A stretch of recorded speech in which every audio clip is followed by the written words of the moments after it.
my life, I reflect on the strife, I reflect on the right, I reflect on my mind.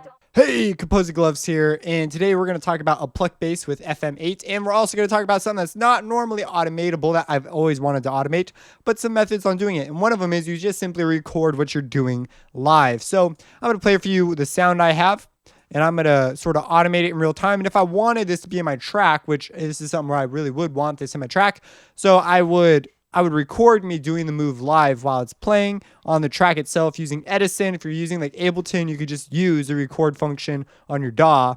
I felt it was a little weird in that regard. One of the reasons why some people don't like it is the way it records things. But anyways, we're going to play it, and I'm going to move it, and I'm going to show you the sound I have. So this is my Pluck bass sound.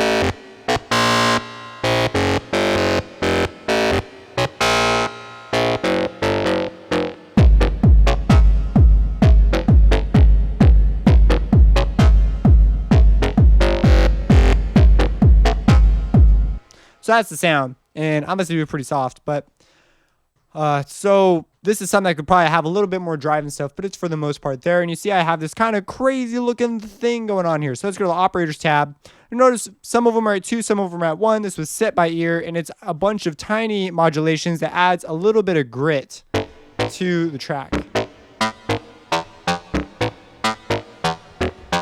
And on the effects, I've just gone crazy. So I've got the overdrive on with the bass and everything up, turned it up to 73, and the drive's up to 73. Man, I always have some numbers that like match magically. We have the tube amp on, and this is what I settled on. I was just looking for some more amplified sound. And then on the shelving EQ, boosted it and left it where it was. And the reverb's on. And I turned it down a little bit, turned up the brightness because it applies a dampening effect to it. Man, if I could say it any more weird, I would. So we have time and brightness is up as well. So that's what's going on over here. I tried messing around with some chorus and flangers and delays. Actually, the flanger sounded pretty cool. Here it is.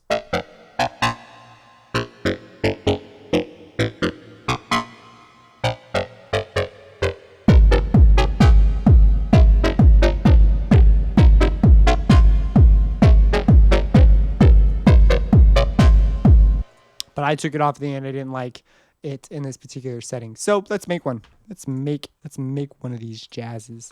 So turn FN8. I'm gonna go ahead and copy that. And of course I didn't master it or do anything to it, so I could balance it out and make it sort of this really cool thing. So here it is now. So it is just as it was at the beginning. So on F, operator F, I'm going to have it be modulated by E, which is another thing I didn't even touch, which we will probably touch this go around. That's what we got. We have this click. I'm going to just do it. I'm just going to change F to get rid of that click. We still have that click. Some of it may be from E. It was from E.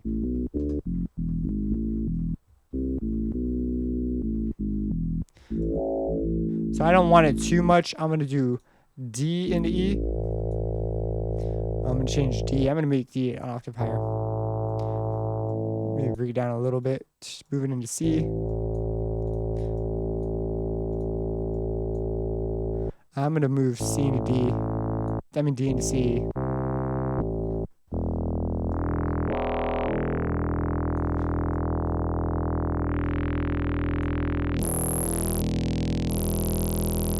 So interesting. There we go. So I'm just sort of, I know sort of what I'm doing based on my knowledge of mid ratios and serial relationships.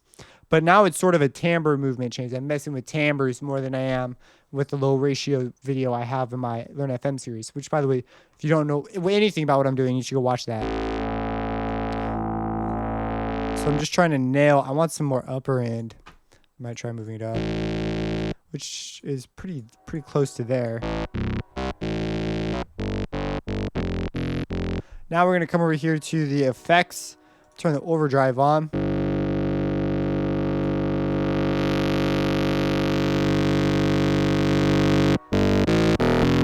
Turn the shelving EQ on. Leave it there. Mess with the peak maybe.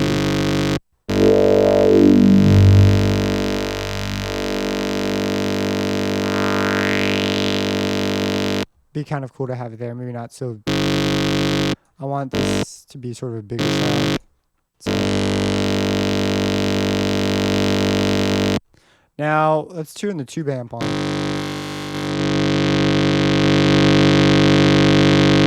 Just have it added a little bit, and then we'll turn the reverb on. Get that higher stuff.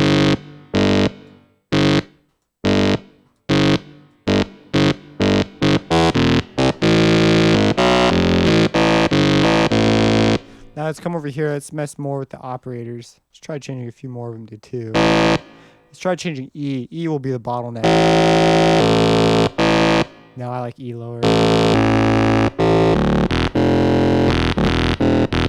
Now, you get a whole bunch of different sounds because the phases on each of them are independently moving. So let's make it a little bit more consistent and turn the phase on for all the modulators to be key synced so that they do not move. Okay. F is still not synced. We can chain F2. But it takes away some of the life. So I'm going to leave F alone. I'm going to turn A's off. Let's fine tune it here. Let's find one that sounds kind of nice all the time. That's pretty cool. That's one of the cool things about how this has sort of worked out. You could do the same thing with the randomness in Citrus if you really wanted to. It's a little more intuitive here because it just happens, and then you can just turn it off if you want. But anyways, this is what we got.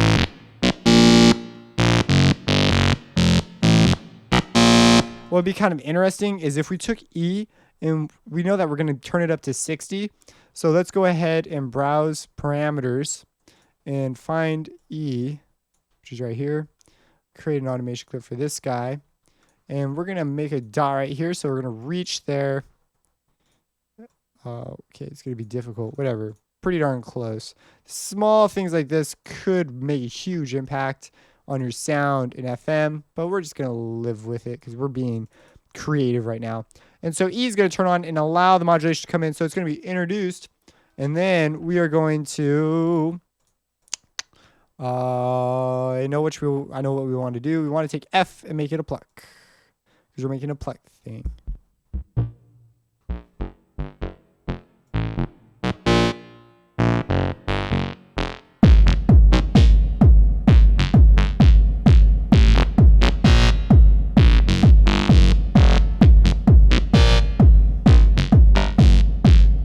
And what would be cool is if you automated even more of these. Like we could automate. Maybe not. I mean, you go crazy and do them all if we really wanted to, but that'd be way crazy. And you got to keep in mind, most of these are been set at values that are pretty special towards the timbre. So using one as a bottleneck like E is a pretty okay move, but going nuts and moving them all is probably gonna be a little much to do. But I think we got a pretty good dank sound, man. I'd change the drums when they come in to be more trippy, and they don't sound super duper clean. So this is a loop though, so I could try and clean up the loop and make it the way I want. I could use a combination of the loop and some of my own drums, you know. The world is open to me.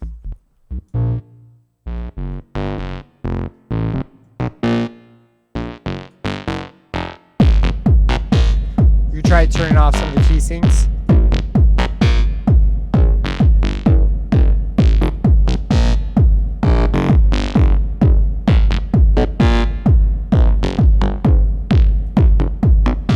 So I turned the key sync off on, which one was it? C? On C. And C is giving it that rolling texture, which I really like. I really enjoy that. I did something very, very similar with Harmer by using the phase in automating the phase on the unison on a very, very heavy bass note. It's on the track Killer Ladybugs. It's on that one. So that's that. That's the sound. Maybe you like it, maybe you don't. Thumbs up if you do. You know, what do you think? Drop it in the comments. Subscribe. And have a blessed day.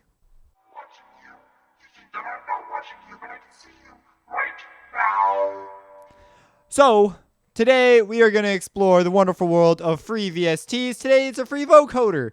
And I hope you gain enjoyment from this vocoder. It is an 11-band vocoder, but it is, again, completely free. So, that's the thing. And it's made...